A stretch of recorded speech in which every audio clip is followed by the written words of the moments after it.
Mathrubhumi news impact. Cerebral palsy ബാധിച്ച പേരൂർക്കട സ്വദേശികളായ 3 കുട്ടികളുടെ വാർത്ത മാതൃഭൂമി നൽകിയതിന് പിന്നാലെ കുഞ്ഞുങ്ങളെ ചേർത്ത് പിടിച്ച് സർക്കാർ. മന്ത്രി ബിന്ദു കൃഷ്ണ നേരിട്ടെത്തി കുട്ടികളുടെ ആരോഗ്യനില മനസ്സിലാക്കി.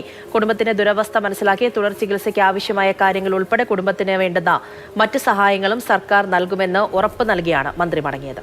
സെറിബ്രൽ പാൾസി ബാധിച്ച 3 കുഞ്ഞുങ്ങളുമായി മുന്നോട്ടെങ്ങനെ ജീവിക്കുമെന്നറിയാതെ നിസ്സഹായനായി നിന്നൊരച്ഛനെ മാതൃഭൂമി ഇന്നലെ പ്രേക്ഷകരിലേക്ക് എത്തിച്ചതാണ്.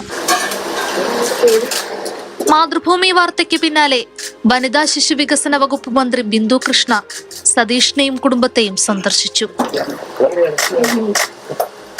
കൈനിറയ സമ്മാനങ്ങളും മധുരപലഹാരങ്ങളുമായി എത്തിയ പ്രിയപ്പെട്ട മന്ത്രി ആ കുഞ്ഞുങ്ങളുടെ ജീവിതത്തിലേക്ക് പകർന്നു നൽകിയത് പുതുവെളിച്ചം കൂടിയാണ്.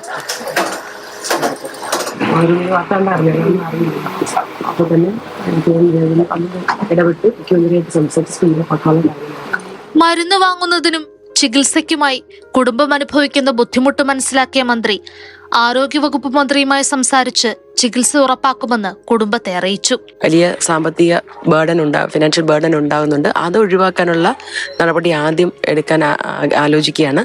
കഴിയുമെങ്കിൽ SCTയിലേക്ക് ചികിത്സ മാറ്റണം. മുഖ്യമന്ത്രിയുടെ ദുരിതാശ്വാസ നിധിയിൽ നിന്നും സഹായം അഭ്യർത്ഥിച്ചു നേരത്തെ നൽകിയ അപേക്ഷയിൽ തുടർ നടപടികൾ വേഗത്തിലാക്കാൻ വേണ്ടുന്നതൊക്കെയും ചെയ്യുമെന്നും മന്ത്രി ഉറപ്പു നൽകി. സ്വന്തമായ ഒരു വീടില്ലാത്തതും സ്ഥിരവരുമാനമില്ലാത്തതും മുന്നോട്ടുള്ള ജീവിതത്തെ സാരമായി ബാധിക്കുമെന്ന് അറിയിച്ചതോടുകൂടി അതിനുമൊരു പരിഹാരം കാണാൻ ശ്രമിക്കുമെന്ന് മന്ത്രി സതീഷിനെ അറിയിച്ചു.